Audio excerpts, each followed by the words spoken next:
The following is a Just Green production brought to you by the Might Be News Network.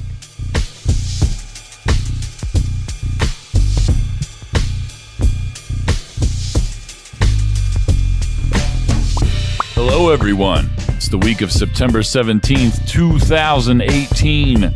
My name is Taylor Cooper, and this might be news to you. What up, everybody?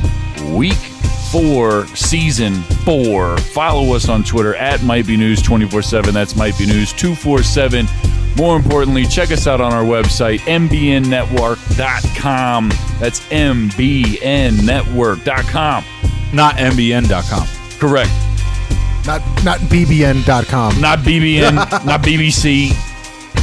mbnnetwork.com. What does BBC stand for? I don't know. British Broadcasting. British Broadcasting Company. Get at us on there. You can listen to all the shows. We got 4 shows a week right now. It's going crazy. We're having a great time. With me, as always, co-host Kev. What up, Kev? What up, what up? What up, co-host Danny? What's up? John Wilcox is in the building. What up, John? What's going on? John is a regular on the show, but this is his first time on for Season 4. You need to redo his name. It's ordained minister John Wilcox. Father John. It's ordained minister Johnny Box. Yo, I like Father John. I like His Holiness. I think that's how you should. Father John from now on. Father every time John. He's on the show. I'm down. Father John's on the show. So, it's been a while since you've been on, John. We're happy to have you here. We got a great interview later on in the show with Joel Venom, a rapper producer down in North Carolina doing some big things.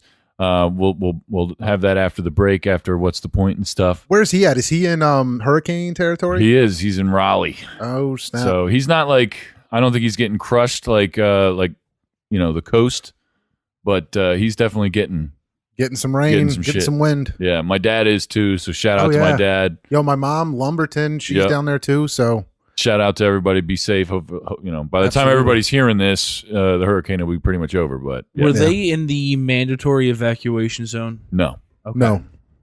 Yo, but 2 years ago, there was a big hurricane that hit North Carolina, the Carolinas. In the town that my mom's in, they had a high river going through the town already. So that town like unexpectedly flooded and nobody was prepared for it. And they were literally pulling bodies out of houses. Like people weren't prepared and just drowning. Wow. It's craziness.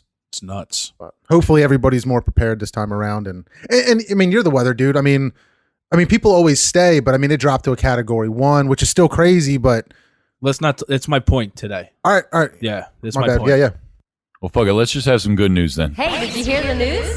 This better be good. You want the good news or the bad news? Give me the good stuff. I can barely fucking see people in my apartment now because of all this fucking haze in here from your stupid vape. You know that?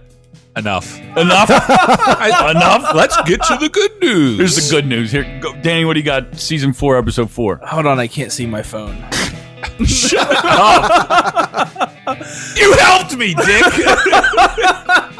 I mean, obviously, this isn't a visual show, but Jesus Christ, you wouldn't be able to see us if we were filming it.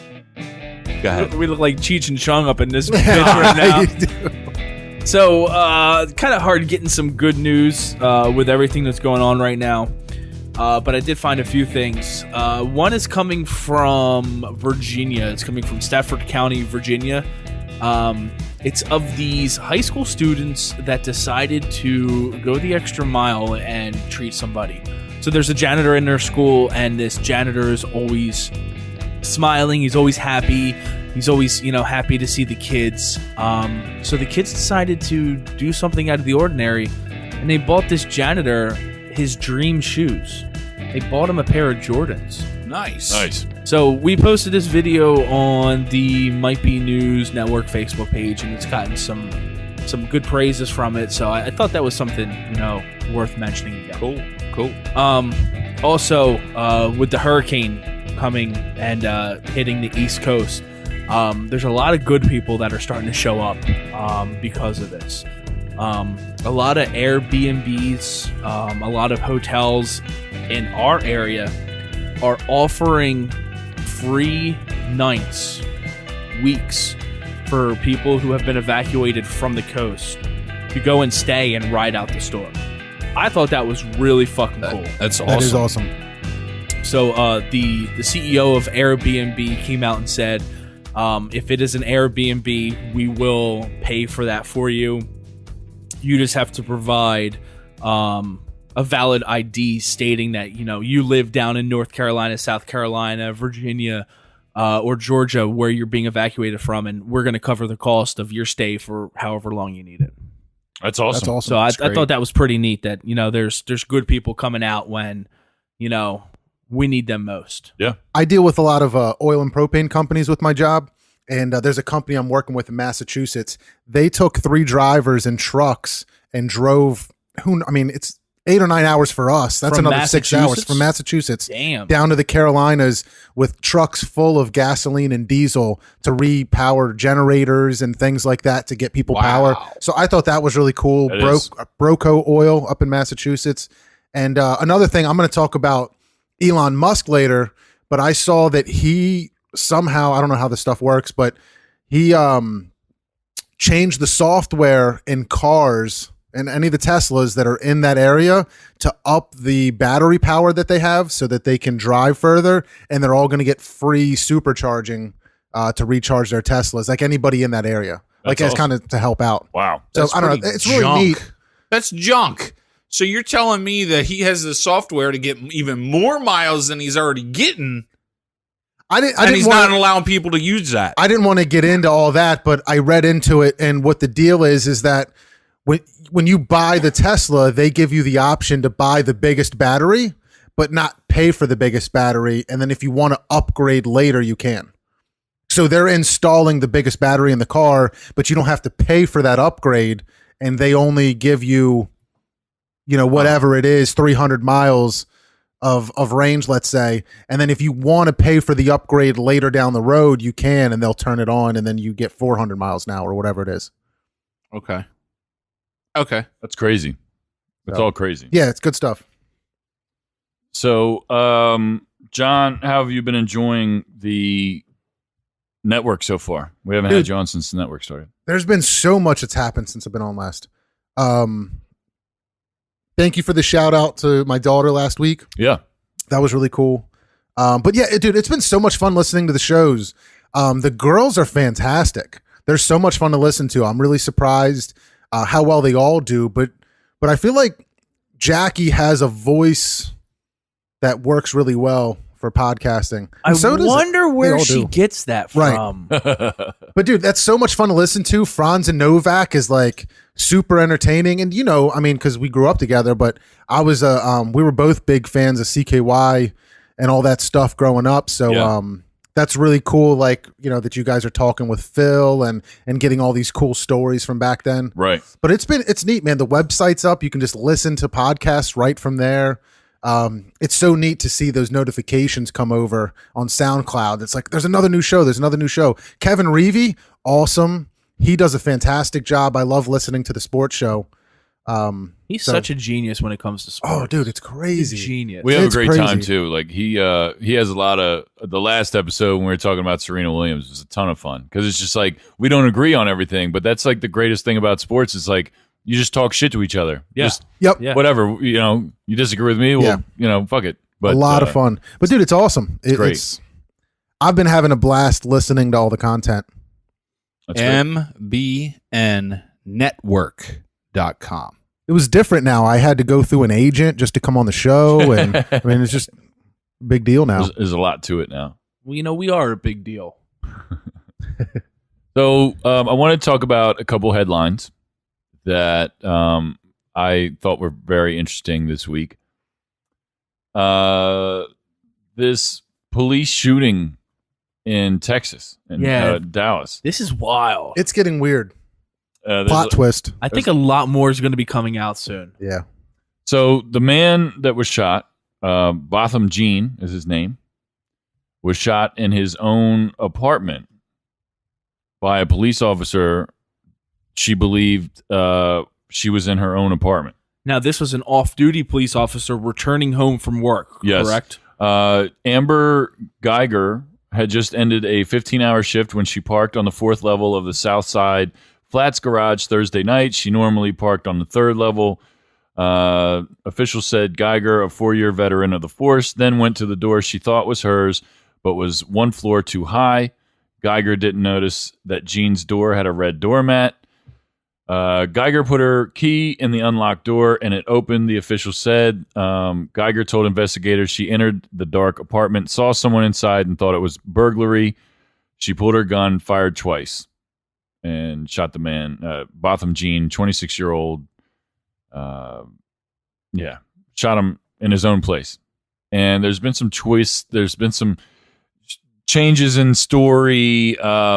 She was off duty, and this is just a crazy situation.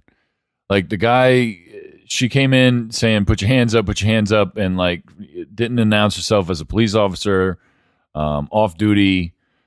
But she didn't say that at first. From what I saw, she came in, saw the guy, shot the guy, didn't say anything, just shot the guy. And now they're saying that she, gave him verbal orders and stuff like that. Isn't there a body cam? No, because she was off duty. She was done work. Where was this at? Down in Texas? Yeah, Dallas. So Texas does have the castle law where you have the right to protect your property. Now, I'm not sticking up for her, but they do have that law that may play into her favor. But at the same time, I've worked many 16-hour shifts. I do 2 a week sometimes. I've never been so tired or groggy where I walked into the wrong house. Right. On the wrong floor. How do you do that? Right. Race is definitely coming into this. Cop white, victim black. And there's a lot of, I don't know, they ended up issuing a search warrant for Botham Jean's apartment after he was killed, and released the fact that they found 10 grams of weed in his apartment. Oh, lottie fucking dog. Yeah, they found marijuana in his apartment, and they asked if they issued a search warrant for her apartment, and they haven't searched her apartment. I don't know what's going to happen in this case, but it's infuriating to see shit like this, regardless of race, but especially in this circumstance, it's just, what the fuck? Now, do they have a prior history? I don't know. Because that would be something to look at as well. Yeah, I haven't seen anything about that. There's been a lot of speculations going on. I've heard some things, but I haven't seen anything about that. So I can't. There's no concrete evidence yet. Yeah, I can't comment on that. So she just stumbled into the wrong apartment, saw somebody, pulled her gun, and shot it. Yep. She's currently being charged with manslaughter. Which she should. Yeah. Yeah. I mean, manslaughter in Texas is a second-degree felony punishable by 2 to 20 years in prison and up to $10,000 fine. So I think it's too strange and it smells like bullshit. Yeah, there has to be something else going on. There has to be. I mean, if it's like they said, and the door was unlocked, and it was just a mistake. I mean, okay, that's a terrible mistake, but I feel like she should have known. An officer right goes away. through certain types of training and would know. I mean, straight up, I assume that there's a apartment number on the door or something along those lines. They can't have the same apartment number. Right. They're not on the same floor. I mean, she should have fucking seen it. And honestly, it doesn't fucking matter. She shot this man. She killed this man. It doesn't matter. You did something. You have to pay for that. She's wrong. You have to pay for that. Yeah. Yeah. Guilty. It doesn't matter if she thought it doesn't matter what she thought. It doesn't matter how long she worked. It doesn't matter. It doesn't even matter that she's a cop. You shot this man. He's dead. His family's upset, lost. Anybody else in the world, if they would have done it, if they weren't a police officer, If I they would walked be into mad. the wrong apartment and shot somebody dead, and oh my God, I thought that I was in this place and I wasn't, You're in the wrong. I'm guilty. You're in the wrong. I'm going to jail. And see, that's what's going to end up getting her. If it was her own place, she'd be fine. Because, like definitely. I said, they have the castle law Yes. down there. If she walked If into her you own saw apartment, yeah. somebody breaking into your neighbor's house down in Texas, you can shoot them from your own house. If you saw somebody breaking into your neighbor's house, it's called the castle law. With her walking into somebody else's house, she's fucked. She should be. I mean, Yeah. we'll see what happens. If she's not, it's injustice. All hell's going to break loose. Yeah. This is a bad thing. Yeah. It's a very bad thing. Yeah. Moving on to another very bad thing. The Catholic Church it has been in a lot of trouble. Now, this hits close to home. Yeah. Because this is happening to the church that I grew up in. Really? Oh, yeah. A week or two ago, a grand jury report concluded that at least 300 priests had preyed on some 1,000 children across Pennsylvania since the 1940s. Attorney generals in New York and New Jersey announced investigation into Catholic Church sexual abuse as well. Missouri, Nebraska, and Illinois have launched state-level probes as well, and more are likely to follow. Why the fuck does this keep happening? Like, Because the Catholic religion is so strict. Like, when you're a priest in the Catholic religion, you're married to the church. That's it. so why are they messing with little kids? Why they're messing with little kids, I don't know. But like, you go to other religions. If they are afraid of being so strict and having intercourse with a woman, and they need to resort to a child, that Listen, a lot of people attribute these issues to the fact that they don't have sex, like because of the religion. yes, the Well, celibacy. That's what I was going to say. Like Episcopalian Christians, they're allowed to be married. They're allowed to have families, but the Catholic religion is so strict. Like I was born and raised Catholic. I didn't get married Catholic because the rules are so strict. It's absolutely ridiculous. You mentioned the celibacy. They're not being celibate if they're fucking having intercourse No, with they're kids. not. But that's a secretive thing that they do, obviously. In Why secret. don't they secretly get a prostitute? Some of them do. Because That's better than fucking touching kids. They have better access to the kids. Like I was an altar boy in the Catholic Church, and you're behind closed doors all the times with priest. CCD, you go to school with the priest. You're always around them. You go on retreats with them. You're always there with them. A lot of sexual predators. It's a power thing. It's a. I'm bigger.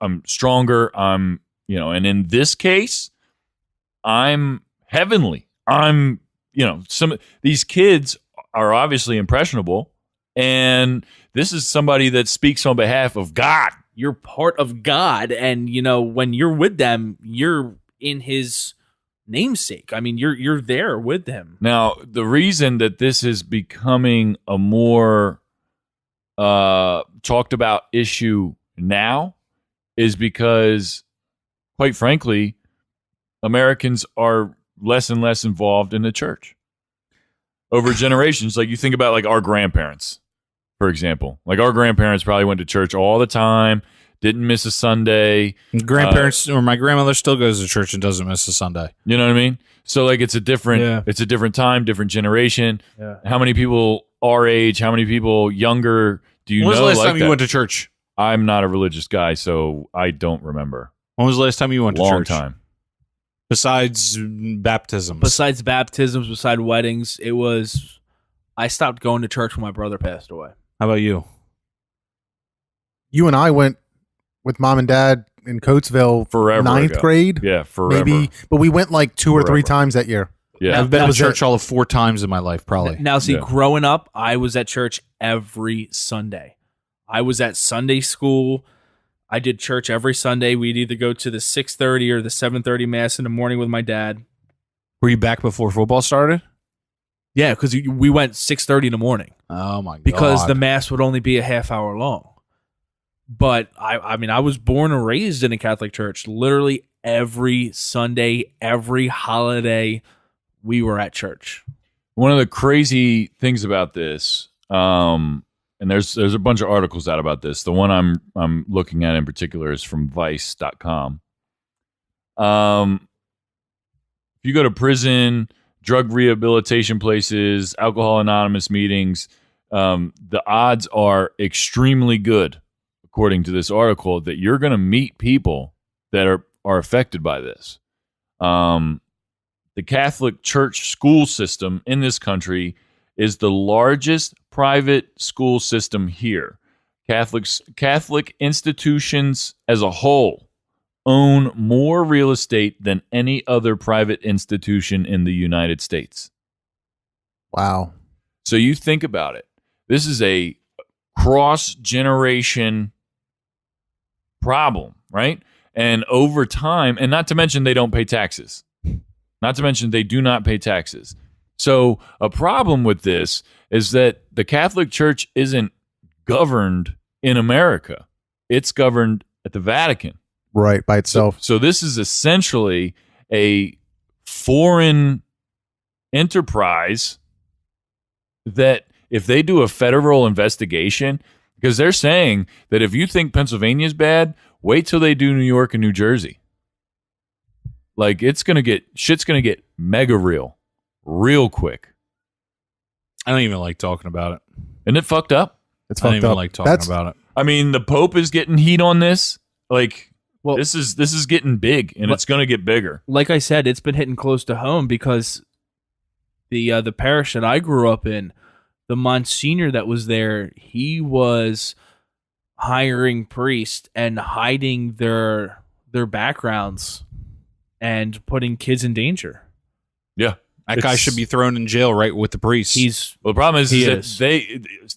you can prosecute these priests, but a lot of them get dealt with internally. But what I mean by that is 10 Hail Marys and no. fucking, Well, yes, that, but they just get shipped off to another church. Yeah, they cover it up and move them into a different town, Yeah, a they different move 'em place. somewhere. Yep. And that's what the one Monsignor was doing. He was hiding that shit and, priests that shouldn't have been around kids. And that's why he is now facing trial. I'm sick of hearing about it, and I'm hoping that this can be like the final thing that happens. The feds get involved, it gets investigated, and it can be put to rest. Like, it's not going to eradicate the Catholic Church. No. It's not. Because not all Catholic churches are into this shit, but this is a big, big deal. And like I said, it's going to get bigger. Next thing I wanted to talk about. This is new. This is happening now. Lawrence, Massachusetts. Yo, this is wild. So nuts. Tons and tons of property damage, massive fires. They're saying, what is it, 40 houses? 70 to 80 houses have been affected. 70 to 80. From gas explosions. So they were having a problem with the natural gas coming into the houses, and it was high pressure, and these houses are basically exploding. Mm-hmm. So between 70 to 80 houses have been affected by either fire or damage from explosions, and they have just declared a state of emergency because of the explosions. So the gas workers have to go through all 8,000 houses and shut off the gas individually to each house. Could you imagine being that worker walking into that house thinking, well, at any time, this house is just going to fucking explode while I'm inside of it? Unbelievable. Let's see some quick facts. At least 25 people have been injured so far. One death. A chimney crashed into his car. Wow. Yeah. There were 60 to 80 fires and 3 explosions, according to a Massachusetts Emergency Management Agency. Let's see. Estimated 8,600 gas meters in the region served by Columbia Gas were affected. Multi-unit homes have multiple gas meters. And that's the thing. All 8,600 homes, those Columbia gas workers have to go to every single one of those homes. It's insane. Yeah, and shut the gas at the meter. Yeah. That's so crazy. Yeah. Now, I'm a firefighter. You know, I've been in burning houses, I've been in burning buildings and that kind of shit. I don't know if I would have the balls to go into a house that's full of gas like that, and at any spark, any static electricity could just explode. Boom. Seriously. Sketchy. And like watching the news coverage of these fires and these firefighters trying to put these houses out. Listen, a gas-fed fire, you're not putting that out. No. You're not. That's got to be dangerous, trying to get the gas shut off and then try to get the fire put out. Like you were saying, when I was watching the coverage, the firefighters are like, this is like a war zone. It's like a movie. Every direction we look, there's houses on fire. There's black smoke billowing in every direction you look. Like, it just must have been an insane. Like, could you imagine living in that neighborhood in those towns and looking around and seeing all these houses explode and being like, what the fuck is happening? Yeah. Like, I would shit myself. yeah, probably. if you were just hanging out in your house, just cooking dinner or whatever, and then all of a sudden all these houses start You just blowing up. Start all hearing over the place. explosions. Yeah. And you look out the window, and Jess's house over here is on fire. Zach's house over here is on fire. Beth's house over here is on fire. Like, what the fuck are you going to do? Fuck that. You invite him in. Invite them in. You know, I would probably think like we were under attack or the world's Something. ending, Yeah, for Armageddon. real. I'd bug. Yeah. I'd bug so hard. Fucking crazy. So those are just 3 headlines that I thought were pretty interesting this week. They're big headlines, though. Yeah, I mean, another thing. One more thing. There was one more thing. We talked about it last season on My Be News. The studies that these colleges were doing on the death toll in Puerto Rico. Oh, yeah. And it was confirmed that 3,000 people died in the aftermath of that hurricane. It's been confirmed by multiple studies. And So- President Trump says that this was a huge, what do you say? It was a huge success, the way they handled the hurricane down there. Now, I did see today, did you see the reports coming out that there are millions of bottles of water sitting on an airport runway that have not been distributed for over a year now?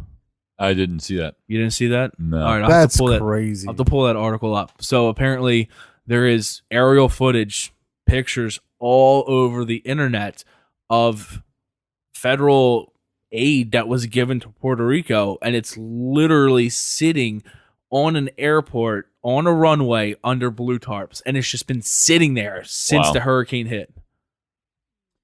Yeah. It was all crazy. turned over to the Puerto Rican government, and they haven't done shit. It's a crazy situation down there. I can't even imagine. But yes, Danny, like you said, Trump just said that it was a ploy by the Democrats to make him look bad. I don't know. If it's confirmed by multiple sources, I believe it. I mean, there's parts of the country that didn't have power for close to a year. There's neighborhoods that were just washed away. It's crazy. So it was actually FEMA confirmed that millions of water bottles for the hurricane relief are literally just sitting untouched on an airport runway in Puerto Rico. I wonder what the reason is.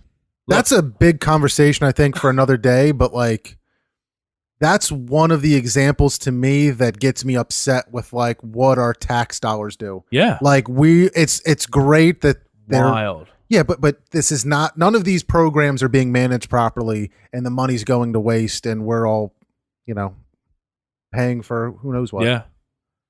We're watching a short clip right it's now. crazy. Yeah, there's a bunch of It's cases of water there. literally a lot. runway, and it's millions of bottles of water covered in blue tarps that were supposed to be distributed to the residents of Puerto Rico by the Puerto Rican government, and they haven't. I wonder what the reason is. And that was confirmed by FEMA that, hey, it is down there. Wow. That's crazy. Yeah. Huh. Yeah, so there is some shit going on behind the scenes that, isn't being talked about, but, I mean, there is something weird going on down there. Yeah. Ugh. So, well, we're going to take a quick break. When we come back, we're going to do What's the Point, late review, an exclusive interview with Joel Venom, and finish it off with This Week in History, Kev. Sounds perfect. Should you be a little bit more excited? Tired. Look like it. All right, we'll be right back after this. Check out Relatable Radio on the Might Be News Network. On iTunes and SoundCloud. New episodes every Tuesday. Oh! This is a mom confession. All right, I forgot to pick Landon up from school. Only one day? One day. Okay. All right, but I was at the bus stop. I forgot to pick him up at school. So you were making an effort. It's not like you were out partying. Right. You were, yeah. This is ruined. And it's bringing up... You know, in 30 years, he's going to bring that up to you. It was awful. Like, I was 30 minutes late, and the teacher's like, oh, I told him you were late because you were probably going back to school night for your kindergarten. I was like, yes. Yes, that's the night. Oh. That's exactly why I was late. I was watching Ellen. No. Of course No, not. I didn't make coffee and sit on the couch. No, not at all.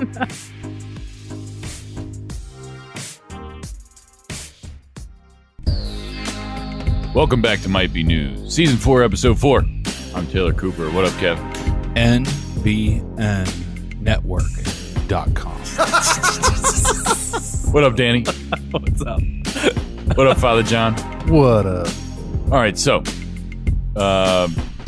real quick, we're just going to do What's the Point? Let's jump right in. Let's do it. Jump in. What's the point? Is there a point to this? What is your Are point? you just going to sit there and look stupid? Kev, what's your point? Last week, you shit yourself. This week isn't as great as that moment was. It was great. That was the funniest effing episode ever. Yo, it was funny though, because like it took me a while to laugh, because at first I just felt like horrified for you. Oh, like, dude, it was bro, that terrible. would suck so bad. Like, Kevin, I'm so sorry. And then like I just, it finally hit me and I started dying.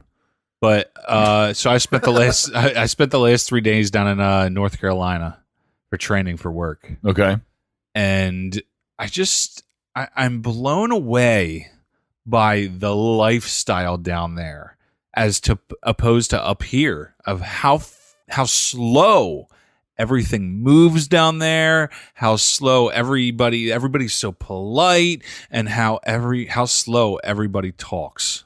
Yeah, it's a lot different. Dude, it is wild. Like, these Southern boys down there, they're fucking hilarious. They have these one-liners that just kill me. Like, dude, he said, one of the guys was like, that's sexier than a rooster wearing socks.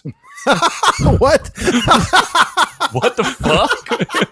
What the fuck does that even mean? And then the one dude looked at me. We were all sitting out there drinking. The one dude looked at me. He looks at me. He had just said something ridiculous, and he goes, "You look more confused than a fart in a fan factory." and dude, even the type of music they listen to. I don't even know if one of the guys, Bubba Sparks. Yeah. But they call it tractor rap, and they rap about down south things like riding their tractors and wrestling pigs, and dude, it is wild shit. It's either hick hop or tractor rap. That's what they refer to it as. Wow. Did you listen to it? Did you like it? Dude, they were playing it. No, it's not my style. Bubba No. Sparks is the shit. Man, well, Bubba Sparks, as you know him, is the shit, but he's completely different in this genre of music, tractor rap and hick hop. Well, if you ever saw a rooster wearing socks, you'd be different too. That's great. Great point, Kev. Thanks. Danny, what do you got? So I wanted to talk about Florence, the hurricane that's hitting the East Coast down in North and South Carolina. Just got out of it. Yeah, so something that really pisses me off with this shit. So mandatory evacuations have occurred down there. They've evacuated over 1 million people from the area. But there's always those few people that decide, you know what, I'm going to stay. I'm going to ride out the storm. It's not going to be as bad as we think it's going to be. There are now over 150 people that are calling to get rescued from their houses that are getting completely swallowed up with the surge water. And you know what? I don't feel bad for them. Fuck them.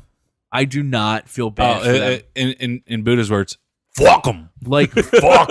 Like when Superstorm Sandy was gonna hit, Chris Christie said, "You're being told to evacuate. If you don't evacuate, we are not coming to save you."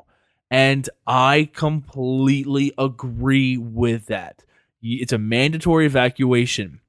Leave. I just said in the good news, there's many, many people that are coming out and saying you can stay in an Atlantic City hotel. You can stay in one of our Airbnbs for free. Leave. Just get out of there. Do not put the lives of our first responders in danger because you want to be a selfish little fucking prick. Yeah. Jerk off. So far, 5 people have died from the hurricane, including an infant. Wow. It's crazy. You were told to leave. Leave. I do not feel bad for you. Call me heartless. Sorry, I'm not sorry. But fuck them. Don't put other people in danger because you're selfish. What? Yeah, I totally agree. I 100% agree with that. Now, we talked about the hurricane and it being downgraded from, it was a 5 at one point, and then they said it was going to make a landfall at a 2 or at a 4, but now it's down to a 2. They're still having significant storm surging where I put it up on my weather Facebook page. When this storm was out at sea, there was waves that were 83 feet tall. Yeah, incredible. 83-foot tall waves. So all this water is getting pushed inland. So yeah, the winds may have died down a little bit, but all that moisture that it picked up and all that wind is pushing all this water inland, and people are seeing storm surges of 12 foot. Yeah. So you're not safe. No. You're not safe, and we're not going to risk the lives of our first responders because you didn't want to evacuate. And that's not to say that everyone who stays is like that. I mean, I'm sure that there's some people who can't travel, too old, sick, whatever. It's just a crazy situation. I've never been in a situation where it's like you have to leave, and I can't imagine like being in that situation. Especially if you don't have family like outside of where you live. Like you don't know where to go or where to stay. And that's why I thought it was cool that a lot of these places were saying, hey, come stay with us for free for however long you need. We'll offer you a place to stay, a warm bed, food. Yeah. We got you covered. Yeah. Take advantage of that shit. Don't put other people in danger. Well said. Something that pissed me off. John, what's your point? I guess it was last week. Elon Musk did a podcast interview. Did any of you guys listen to it? I listened to most of it. First off, I think Elon Musk is an alien. He's just weird, and I was fascinated by the interview, and one of the things that I wanted to talk about that kind of blew my mind the most is he's talking about how they're talking about AI, how people can be smarter, and Elon Musk is like, we already are, because we can access any information that we want on our phones immediately. That's already an extension of yourself, whether you realize it or not, right? Right. Now, the issue he sees is that there's a bottleneck of information. We can only interface with our phone so fast. Our thumbs can only ask Google for whatever we want to know so fast. That's what he sees as an issue with us communicating with our phones. He's working on a company called Neuralink. Yes, I've heard of this. That is literally trying to interface your brain with the internet and your mobile device so that there's no delay in communication. And he's literally saying he thinks it's possible that it would make everybody instantly smarter, being able to just literally like, what's George Washington's birthday? And your brain looks it up on Google as instantaneously and can recall the correct information. I don't like it. Wait. What you're thinking, you can essentially have it looked up at the same time? Yeah, imagine instead of typing, you think to yourself, Google what's George Washington's birthday, and then something tells your mind this is the correct answer. I was just reading stuff earlier in the show about the fires in Massachusetts, things of that nature, the shooting down there. What he's saying is basically, I could think about what I want to talk about and instantly know those articles. I would know so much about the porn industry. You have no idea. The quote is, "It will enable anyone who wants to have superhuman cognition, anybody who wants." That's scary. It is. Like, these contestants on Jeopardy are going to be really smart. There wouldn't be a Jeopardy anymore. Yeah. No. But there wouldn't be schools. There wouldn't be so much. Well, think about all the fake shit on the internet, though. Like, think about that. Like, think about the viruses.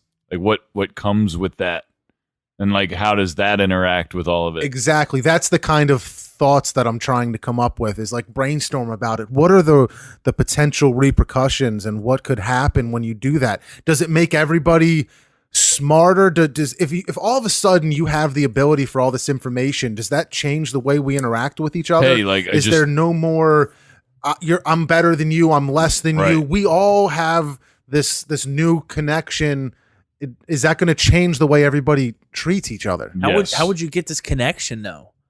Like, would you have to have something surgically implanted in your brain? I'm not sure, but it seems that way. Yeah. And he's quoted as saying, you would have to. "I think we'll have something interesting to announce in a few months that's better than anyone thinks is possible." Now, was this the same interview that he was smoking weed on? Yes. And did you see that at all? No. Did you watch it at all? I've heard of the backlash. It's the dumbest shit ever, because one, I actually watched it, and he's watching them smoking. He goes, "What is that? Is that a cigar?" And he goes, "No, it's weed wrapped in tobacco leaves." He's like, "That's just a way that I like to smoke." And Joe Rogan says, "You probably shouldn't do this. Your shareholders won't like it." Yeah. And he's like, "It's legal, right?" And he's like, "Absolutely legal." So he literally takes it, puffs it, immediately exhales it, does not inhale it for a second, makes a funny face, and he goes, "I think marijuana is detrimental to productivity." And that's it. And I just, but he also drank 2 like big glasses of whiskey, and nobody gives a shit. And he took a big hit in the stocks, didn't he? Yeah. Yeah. People make a big deal about it, and it just drives me nuts. Yeah. It's like one of those things, like the Colin Kaepernick thing. It's like nobody watched the video of Colin Kaepernick talking to the Army guy or Marine guy and getting his input on don't sit, kneel. That's what I think is more respectful to troops. Right. I feel like if everybody took the time to not jump to conclusions and researched and saw what the actual truth is, we would be in a much better place and not freak out. Like, I feel like that Elon Musk thing is everybody read an article or saw him holding a blunt or a joint or whatever, and they're up in arms. And it's like, well, take the time to watch it. He wasn't even affected by it whatsoever. It's the media. The media makes you believe what they want to make you believe.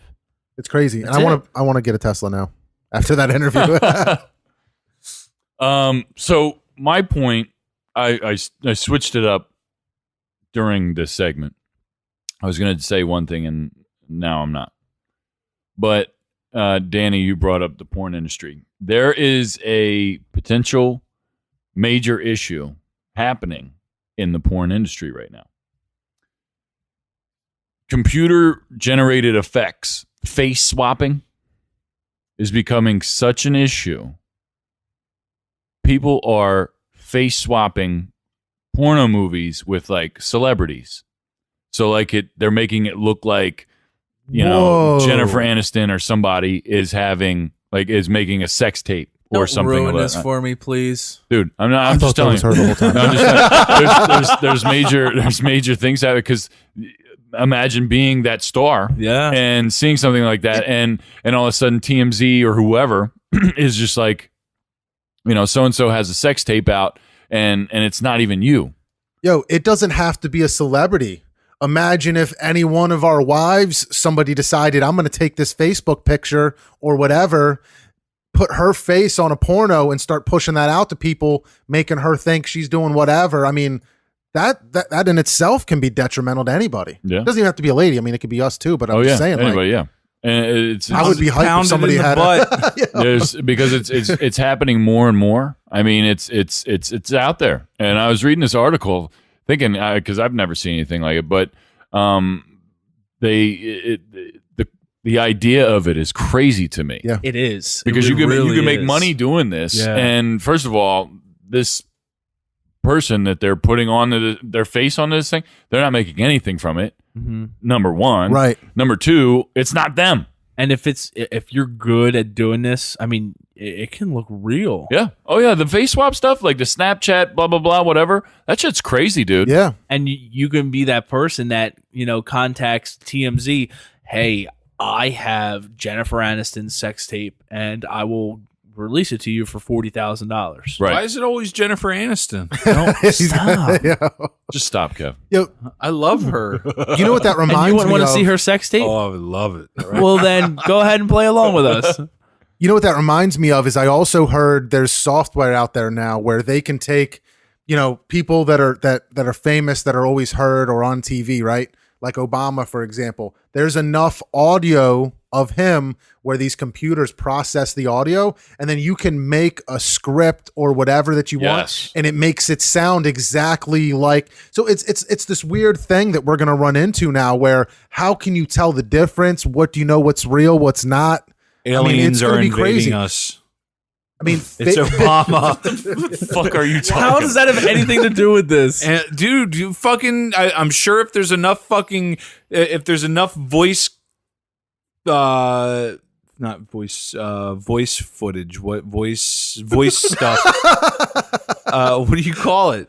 If there's I don't know either, but- if there's enough recordings of Obama, there's enough recordings of our president, and they could. He was looking for the word recordings. Enough recordings of our president, and you could put that shit out there and make people freak out. Yeah, that's. Oh, yeah, you're right. So fuck y'all. Voice things. I'm not starting to plug in these wires over here, you dickbag. Yo, whether it's augmented reality, whether it's face swapping, whether it's this audio capture stuff, I think as technology advances, we're going to run into a serious issue of not knowing what's real, what's not. Is that a person? Is that Technology is too much. It's too much. I can't even deal with it right now. He's having a meltdown. Kev's having a meltdown. I can't deal with it. Oh, All right, shit. so let's just move on to late review. Kev, what's your late review? I watched the fucking best movie. Like Really? the best movie. Wow. Ready Player One. I was blown away by it. You loved it? Dude, I fucking loved it. Wow. I didn't finish it. Loved I it. couldn't Why? finish it. I don't know. I just got bored. Are you kidding me? I watched it twice.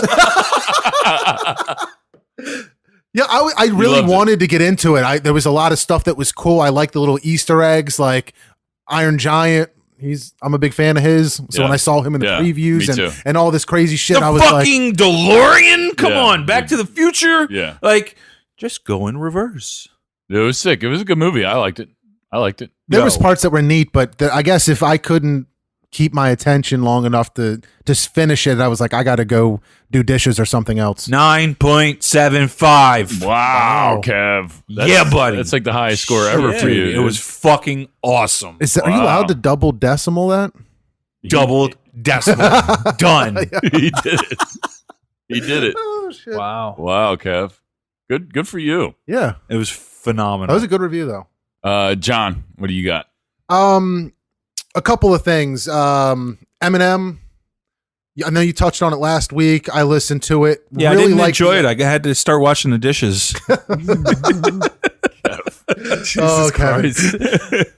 No, but I really liked it. The interviews were interesting. I thought that it was like back to his regular style of Yeah. rap. Yeah. A lot of it was really good, and you know, I do think he went overboard with like hating on people, but for the most part, I liked it.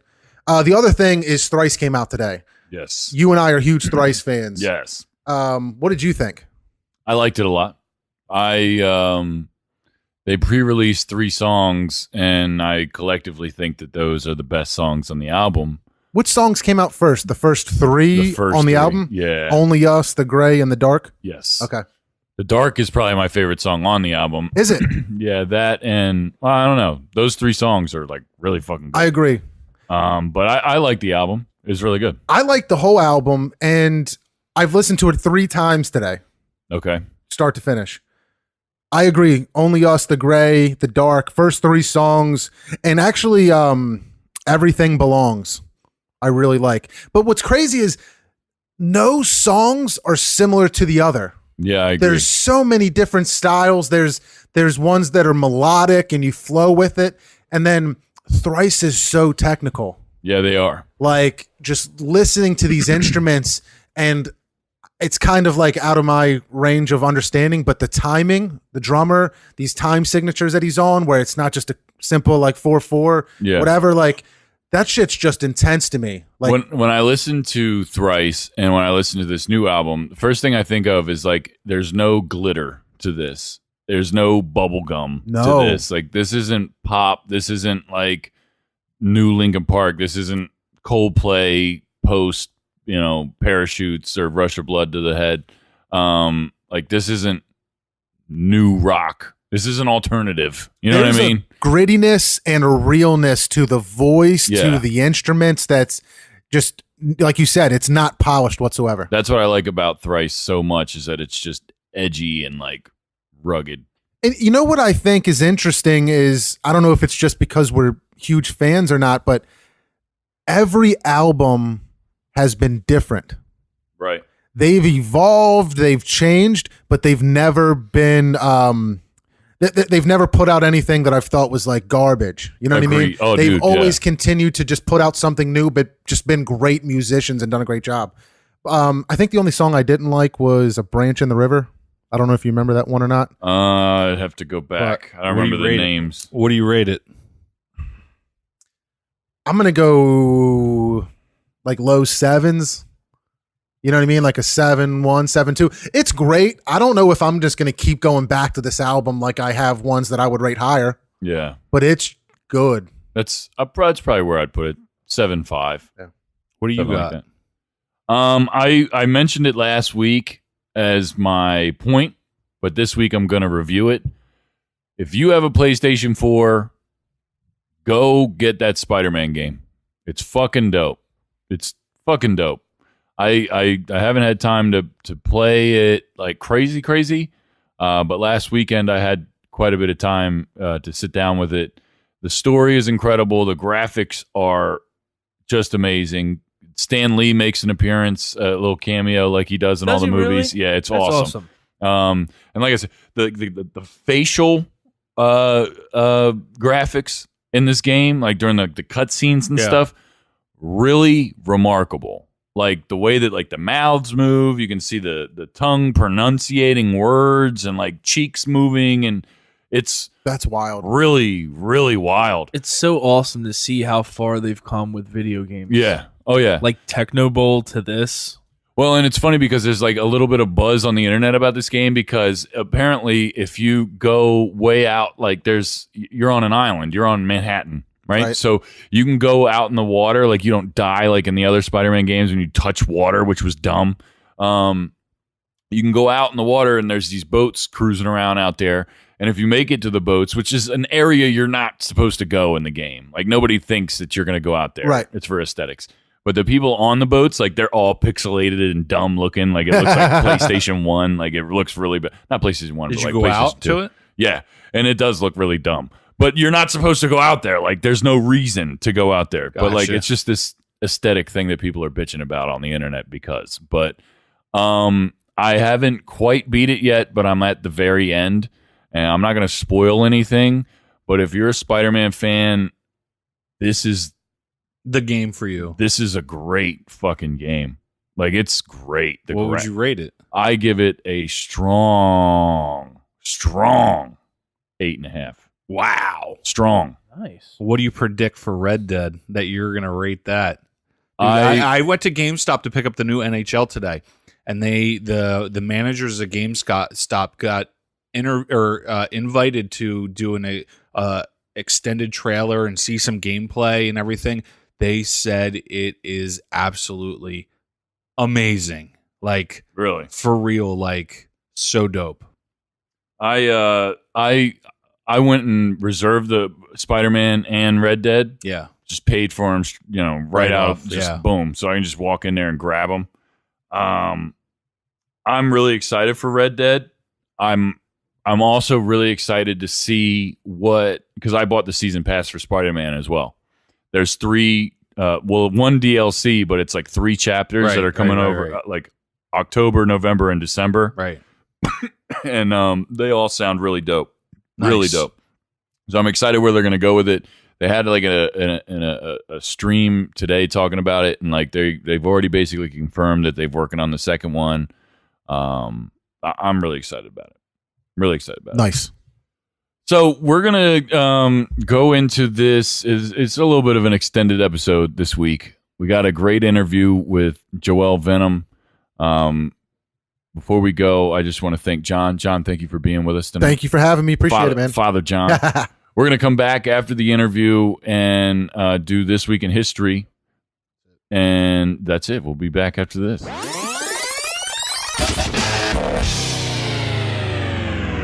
All right. This week on Might Be News, it's my pleasure to talk with the one and only Joel Venom. What's up, buddy? What's good, man? Chilling. You already know. Chilling. Where you at right now? Right now, I'm just in Raleigh, North Carolina. You know what I'm saying? It's a hurricane going on right now, but you know, gotta stay safe. Gotta stay in good blessings. Stay with the good energy. You know what I'm saying? Just maintaining. That's what's up. That's what's up. Is it raining crazy down there right now? Yeah, like it was probably like an hour or two ago, but right now it's like calm. Yeah. Where I'm at. But I mean, like in other areas like New Bern, they're going through it, and then Wilmington, they're going through it. So prayers up for them. Yeah. You know what I'm saying? Yeah, absolutely. Well, I'm glad you're here with us tonight. You're a producer. You're a great producer. You're a great rapper. Why don't you tell us a little bit about yourself? How long have you been down in North Carolina? All right. So I came here in North Carolina, like Raleigh to be exact, probably around, let me see, probably around 2000, I'd say 14 or 13, 2013, 14, that timeline. And when I touched down, I brought all my equipment, you know what I'm saying, came down with my family. The main thing that happened was my equipment, my microphone and stuff like that was in storage. So I thought I could get that back while we was in the apartment that we were in while our house was getting built. So boom, while that's happening, I'm like, all right, I got all these tracks written. You know what I'm saying? I'm going to go ahead and get my mic back and I'm going to record them. Yep. Cool, I'm on deck. That's what I'm thinking. So then later on, we get the call. Well, we make the call, and then we figure out that all my microphone equipment, like my preamp and all that, is going to come after we move into the house. Oh, so I'm like, all right. So I'm like, shit, okay, what do I do now? So I'm like, all right, I wrote all these raps to beats on YouTube that, like, from different artists, or not different artists, different producers, sorry. Yeah. Different producers. So boom, I'm like, damn, what do I do? So I'm like, shit, might as well just go ahead and make some beats, because I was already making beats like throughout the time that I was like leaving Pennsylvania. You know what I'm saying? Because you already know I was coming through the stew, because we're going to talk about that later on. Yeah. we've known each other a long time. Yes. Yeah, exactly. So boom. So throughout that time, I was like, damn, I was already making beats, but like I wasn't like focusing on beats like that. So now, how is the best way for me to bring out my writtens that are to other beats through beats? Right. So I'm like, fuck it, I'm just going to make these shits. So I started making them, you know what I'm saying? Throughout time, people started buying them. some people started saying they were whack as fuck, and then they wound up being like, yo, how much a lease cost? So it was like cool at the end of the day, you know what I'm saying? But like it all started working out, and then from there on, like I got my mic back, you know what I'm saying? And then I started, you know what I'm saying, started gunning, man. Yeah. And started, you know what I'm saying, going back to work, you know what I'm saying, being in the studio constantly, putting in these records in and out, starting networking, and then that's where we at now. Where can our listeners find you on social media?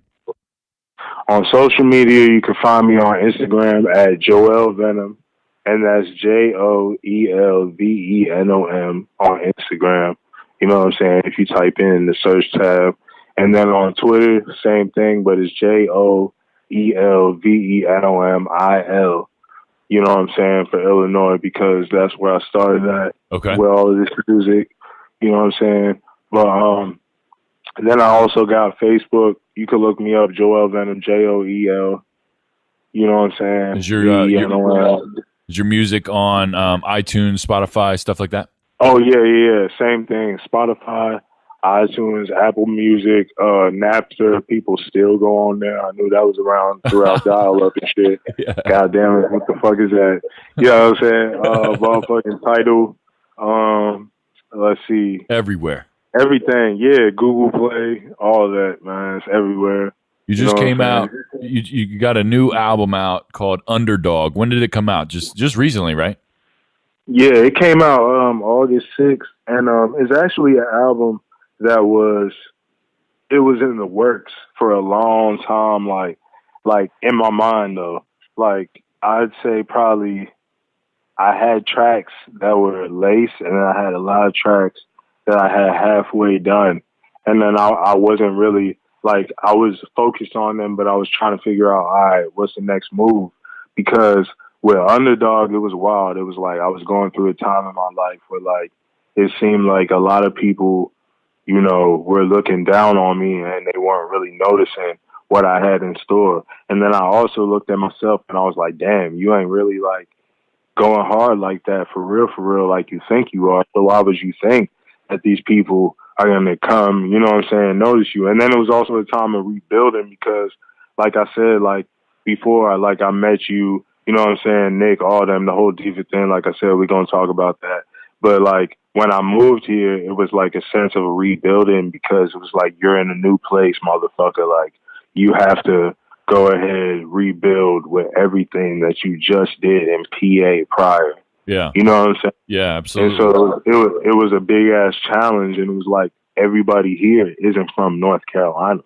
There's a lot of people that are here from North Carolina, but it's a lot of people here from New York. It's a lot of people here from Baton Rouge. It's a lot of people here from Houston. It's a lot of people here from South Carolina. It's a lot of people here from Atlanta, New Jersey, Pennsylvania, Atlanta. You know what I'm saying? So it's a whole hub.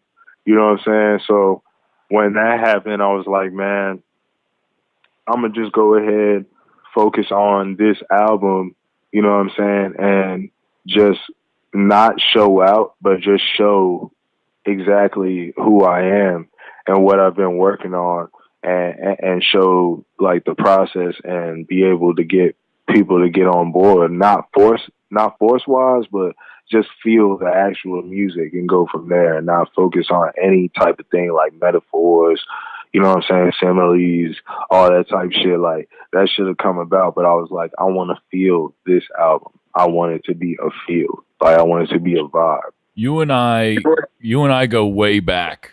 I'm talking years and years and years. And I've seen you grow as an artist to this point, and I gotta say, Underdog might be my personal favorite project of yours. I mean, I've listened to a bunch of your mixtapes over the years. They're everywhere. Go check everything out.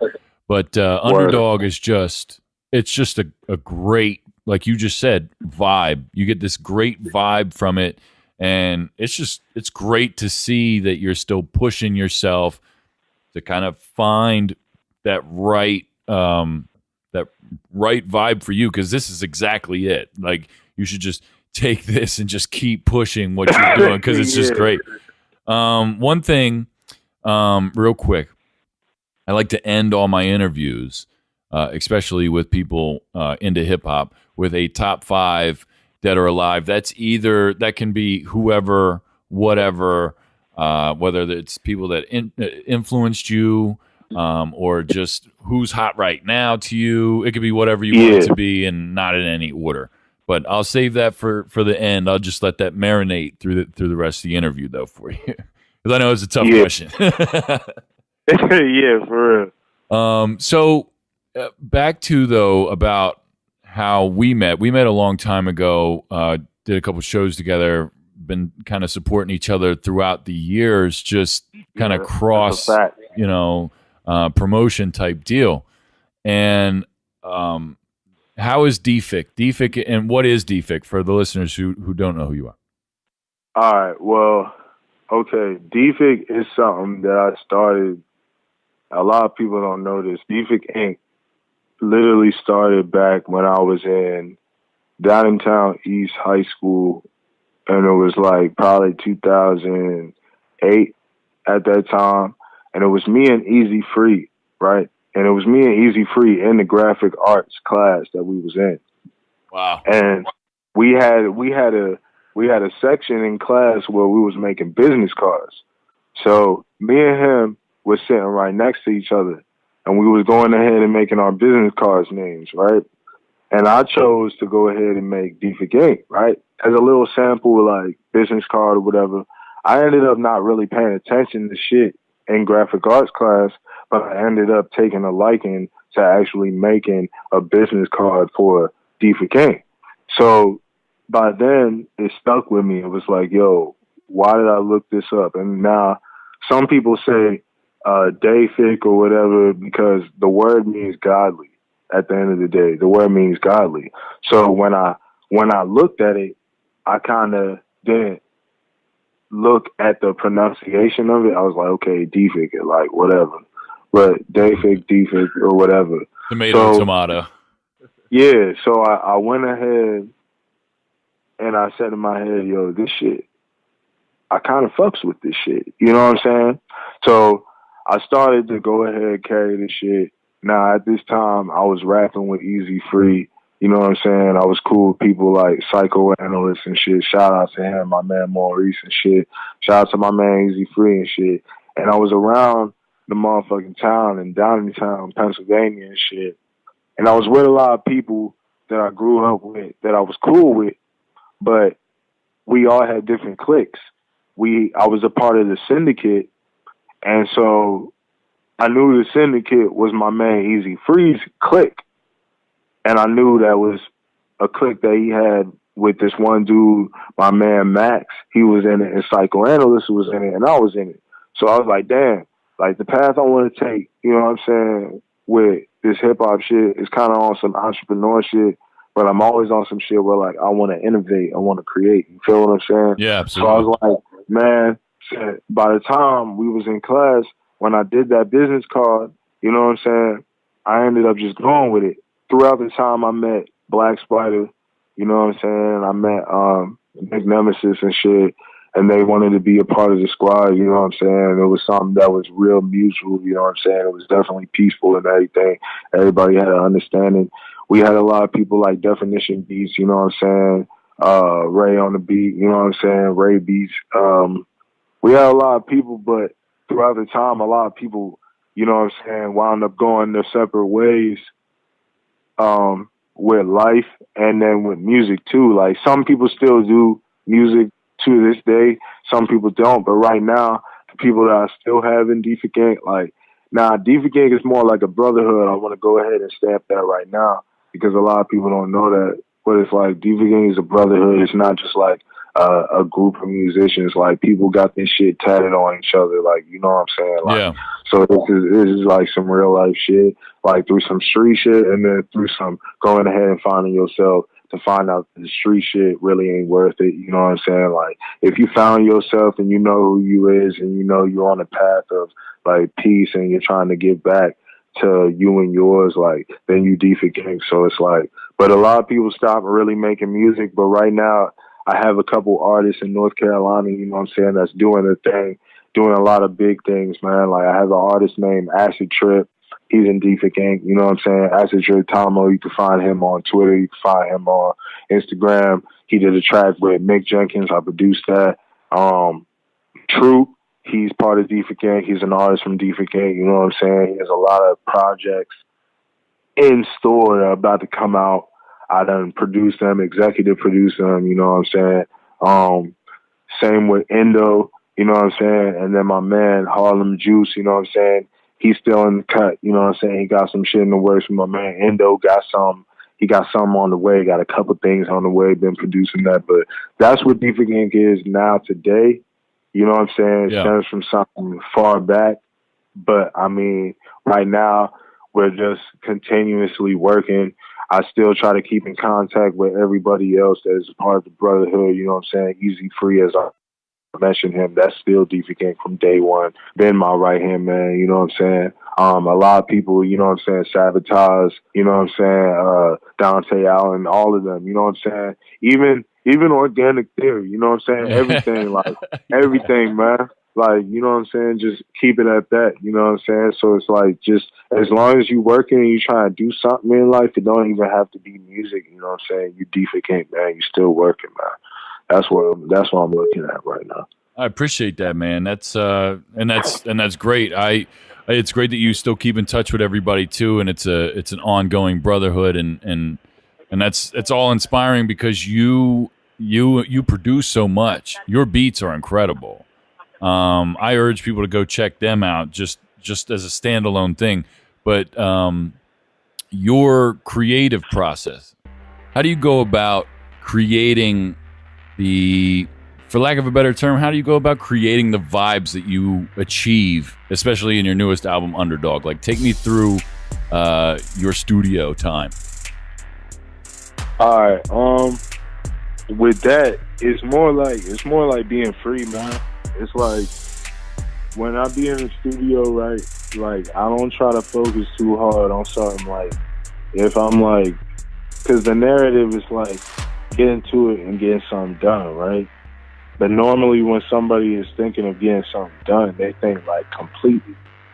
So like, I kind of been a rebel my whole entire life, you know what I'm saying? Like, I kind of always been moving on a tip where like, I don't really follow a lot of people, you know what I'm saying? And when it comes to the studio shit, like, I might record a track, might boom, get it done.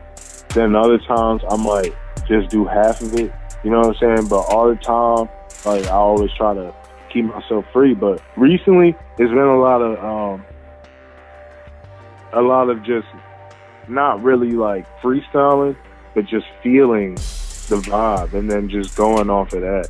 Like, it's more like when I put on the beat, I listen to it, you know what I'm saying, a couple times sometimes. Or I go ahead and I just go off on it. Just, you know what I'm saying? I just vibe out every single time because it's like, if you go ahead, I feel like I did what I did before, like went ahead and wanted to be rapidy and, you know what I'm saying, all that other shit. Like, that's cool. Like, I know I could rap. Like I know I could spit. You know what I'm saying? I know, you know what I'm saying, I could do, you know what I'm saying, the hip-hop shit. I know I could do the melody shit, like whatever. I could do all that shit. You know what I'm saying? But at the same time, I like to feel free while I'm doing it. So I know that there ain't no specific, like, I know I'm gonna express what I'm gonna express, but at the same time, I'm not gonna be limited to the feeling. Right. You know what I'm saying? Right. And that's how I go about creating. And then when it comes like with the beats, it just comes with like, you know what I'm saying, literally everyday life could be real with you. Like, it could be something fucked up going on, and I can go ahead and be like, man, like, I don't even know what's going on, and then boom, some type of fucking YouTube clip pop up, create some type of inspiration, you know what I'm saying? Yeah. Or some type of sample is within, that fucking YouTube clip, and I'm like, damn, what the fuck is that? So I go ahead and I'm like, you know what I'm saying? I'm like, yo, I fucked with that beat, you know what I'm saying? Something, and I'm like trying to find that. Or I just go with the vibe, you know what I'm saying? And I create it, and then I just ride with it, you know what I'm saying? I let it take me to wherever I need to go, you know what I'm saying? Right. That's awesome, man. I real quick before I let you go, I want to know who do you think is winning this Eminem versus MGK beef right now? Okay. So with that being said, Eminem is like, okay. So you said the top 5 shit like later on. Is he in your top 5? Yeah. Yeah, Eminem is one of my top 5. You know what I'm saying? But like, with this shit that's going on, it's like, see, I gotta keep something clear, right? When it come to like some diss war type shit, like when it come to PA, man, and see, I was born in PA, but I was born in PA, then moved to Delaware, then moved to Maryland, then came to motherfucking Jersey, then moved back to, from Jersey, I moved to motherfucking Illinois, then moved, back to Jersey, then moved to motherfucking PA again, and that's where I met all of y'all. You know what I'm saying? Yeah. PA is like a place where when it comes to lyricism or just rapping, like you gotta rap. So it's like when you in that type of space for a minute, you kind of know what it is with like this wars, like with the $3, you know what I'm saying, with everything, with the Freeway, Cassidy type shit, with the Beans, Jada Kiss, all that type shit, Yeah. State Prop, all that shit. You start knowing all that shit, you know what I'm saying? But it's like with this going on, MGK came at him direct the first time. It wasn't the greatest like lyrics, the set of lyrics, but for what he said, now I'm not going off of what the M interview was, because I don't want people to be like, he's probably riding M's dick because that's a top 5. Like, nah. Like, how I am is like, from what he said, he came at him. He was direct. But with what Eminem just did today, it has to settle in with the rest of people. You know what I'm saying? The rest of the people, you know what I'm saying, in America or whatever the fuck, in all these countries, because that's who's all going to hear it. You know what I'm saying? A lot of people going off rip, you're going to be like, oh, Eminem won, but they probably won't even listen to the shit. It's the internet. But it's like, at the end of the day, Eminem got his shit back. But my thing is, it's not the shit with MGK versus motherfucking Eminem. It's Joe Budden. Yes. Joe Budden's a good ass. He's a great lyricist. He can go ahead and respond. But my thing is, yo, don't cap, bro. Don't go ahead and cap right here and go ahead on your podcast and say this, and that. Nigga, you nice as shit. You might as well go ahead and motherfucking go off on this nigga M while you have the time to do it. Right. You know what I'm saying? Not for no clout, whatever the fuck going on. Just go ahead, don't cap, and just motherfucking respond. You know what I'm saying? But as far as MGK and Eminem, Eminem's winning this shit, hands down, right now, with the diss at hand. I agree. And I also agree about the Joe Budden point. I think that he claims he's retired, but he also claims that he's been better than Eminem for the past decade. Yeah, exactly. So just do it. Do it. Yeah, don't cap. Don't talk about that shit, man. Like if you know, like if you going ahead on the podcast and you playing half the song that you had a diss to end to, right? And you saying, oh, that was a diss to end. If you really watched the podcast, you would know that's what the nigga was doing. And like boom, right, boom. And Remy Ma came direct at him, yo. Yeah, it's like if you doing that, bro. You know, as a man, just do that. As a man in hip hop, she called him a straight pussy. Yeah, she did. You know what I'm saying? You can't just cap, man. Yeah. You can't cap. You can't talk. You can't do all that.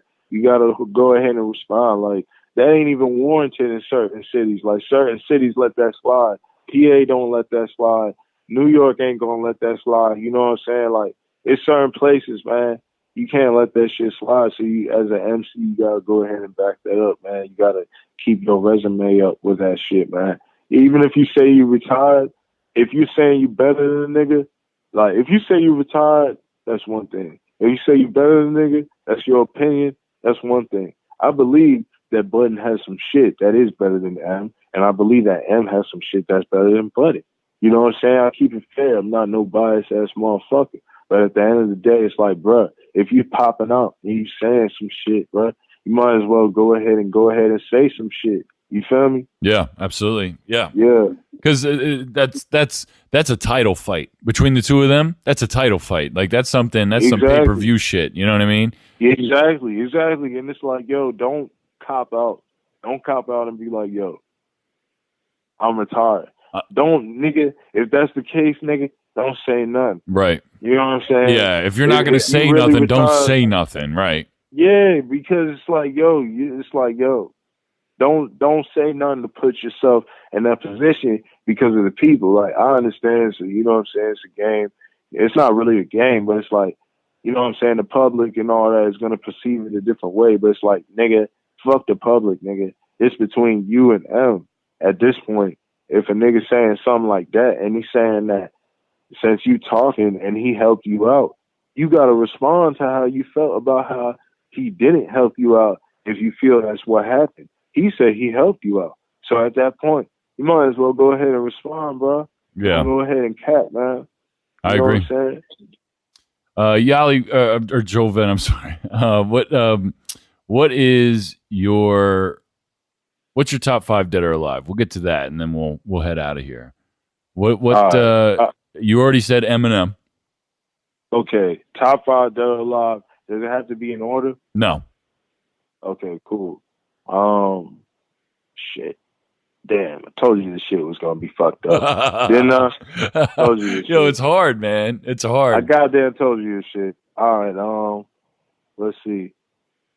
M, I got Royce, I got Lupe, so that's 3. M, Lupe, Royce, damn, 2 more. Fuck, man. I just fucked myself over. That's a good 3. Wayne. Okay. And shit. Fuck, man. I wish I could do a top 10. But it gotta be it gotta be Black Thought, man. Yeah. Oh God, dude. It gotta be Black Thought. That's my numero uno, baby. Black Thought is the fucking GOAT to me. That's my and see, that's the beauty of this question. No. Are we talking about lyrics or are we talking about like whatever you want it to be? Like that's the beauty of this question is that it's just like it's your personal preference. You know what I mean? It's not record sales. It's not whatever. It's just who do you like? Just think is the keynote, the Mount Rushmore of hip hop in your life. You know what I mean? Yeah. So yeah. That's a really good top 5, man. Appreciate it, man. Joel Venom, man. I mean, it changes all the time. So. Oh yeah. Oh, dude, mine changes like every other week. It's retarded. I just move people like right in and out. You know what I mean? Like they're like right on the cusp. Like, like I list mine right off the top of my head. Black Thought, Ghostface, Biggie. Got to put Kendrick in there, and shit. I guess I would have to put. I said Black Thought, obviously, right? I put Raekwon up there too. Yeah, Raekwon is nice as shit. Yeah, Raekwon. All of them are nice. Yeah. Oh yeah. Well, Joel Venom, man, thank you so much for coming on the show. Underdog is your new album. I urge people to go check that shit out immediately. This guy works his ass off and produces so many really, really, really good beats, and he slays them. And also, not to cut you off, right? All right, so producing wise, like y'all could check me out. You know what I'm saying? Joel Venom, JoelVenom.BeatStars, DEATSTARS.com. Y'all can check me out for all of the beats. And we got a lot of stuff going on the way, man. What I mean is I'm talking about my B team, the Allegiance, you know what I'm saying? Joey Bars, Trey Six, you know what I'm saying? Also known as Trey 60, you know what I'm saying? Head Bobbers, motherfucking T Hooks, Nair the Baby, you know what I'm saying? Nair the Beats, you know what I'm saying? We got a lot of shit in the tuck, like, you know what I'm saying? It's a lot of records about to come out, you know what I'm saying, that a lot of people will know that it's produced by us. So that's why I wanted to cut in and say, my bad, my apologies. Oh, no, absolutely. That's what's up. I want people to know, you know, they got to find you, because the shit is excellent, bro. I'm not fronting. This shit is fucking great. I've been jamming out the Underdog all week straight up. And I was really hyped to see that you were dropping another album. And when it came out, I had it and I was ready to rock out to it. It's been a crazy summer, but then I got to it, and man, I'm so glad I did, because it's really, really, really, really fucking good. With your permission, I'd like to play one of my favorite songs off your new album called Offsides. Is that cool? Oh, yeah. Go ahead, man. You know, it is all up, man. That's what's up, man. Joel, thanks so much for being on the show, bro. You already know, man. Much love to you, man. All praise to God, man. Absolutely, man. Have a great night, and we'll talk soon, bro. All right. You already know, man. Stay blessed.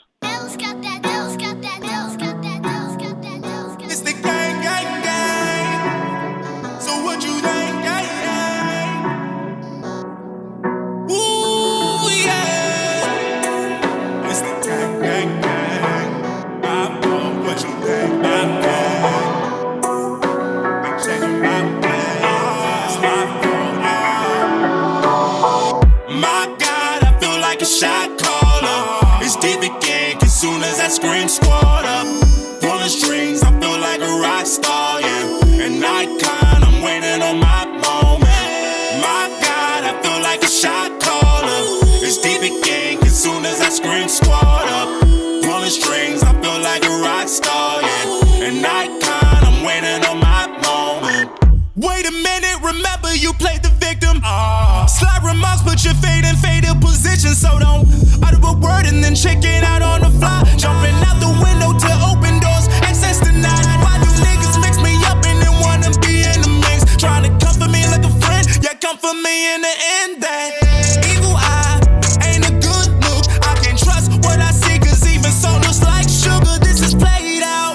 When you're winning, it just seems to bring the fake out. Whenever I help niggas, they got too used to my ways out. Can I be the same when all my games are forming a way out? No need to thank you, don't owe me your thanks. Went through hard times, no clone in this God body. I said no one time and they moved faulty. And I cried when I thought they killed my best friend. Then inside, but we moved like some living legends. My God, I feel like a shot caller. It's deep again, as soon as I scream, squad up. Pulling strings, I feel like a rock star, yeah. An icon, I'm waiting on my moment. My God, I feel like a shot caller. It's deep again, as soon as I scream, squad up. Pulling strings, I feel like a rock star, yeah. An icon, I'm waiting on my moment. I'll die when it comes to my mama. Time flies, I shot down a helicopter. Did my dirt while the verdict said I'm washed up. I remember when my sisters used to watch us. Too much friction in the household lately. I've been speaking to my lost ones daily. Got my troops, shout out troop, pain is real. Look, his mama gave me socks, so I gotta be on their heels. Had to duke it out with my pops. All these pills I used to pop. To this day I'm dead wrong, but I still look alive. We're the same, it's no coincidence. I peep the shit. When you're gone, I know I feel like shit. Cause you're the shit. Made $1 million baby, meditating for a purpose. All my siblings worth it. Family pictures perfect. My brother's hurting. We gon' live on a hill soon. He gon' heal soon. Let me chill. Woo. I'll play it cool. A child of the moon. This is for Moo Moo.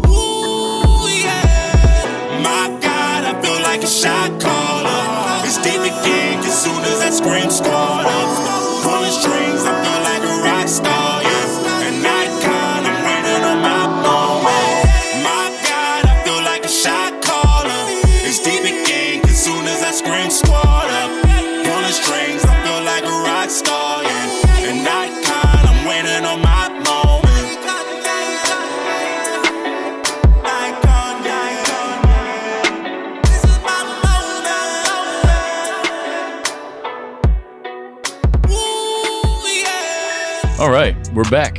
It was awesome. Nice. Kev, what do you got for this week in history? September 17th, 1994. Heather Whitestone of Alabama became the first deaf Miss America. 2004, Barry Bonds becomes the third baseball player to hit 700 career home runs, joining Hank Aaron and Babe Ruth. September 18th, 1970, 27-year-old rock star Jimi Hendrix dies in London. Wow. I didn't get a date for this. 2004, Sammy Sosa became the first player in Major League Baseball to hit his 60th or to hit 60 home runs in 2 seasons. Wow. Very good. Very good. Wow. Great episode this week. Again, shout out to Joel Venom. Go check him out. iTunes, Spotify, everywhere you can download and stream music. His new album is called Underdog. It's absolutely phenomenal. He's got, like I said, I've known Joel a long time, but he's found a really good groove in his creative process, and I wish him continued success. Kev, peace out. Good job this week. mbnnetwork.com. Great job. Danny, peace out, buddy. Peace out. John, peace out again. Good evening. Get at us on mbnnetwork.com. Follow us on Twitter at MightBeNews 24/7. I'm Taylor Cooper. We'll see you guys next week.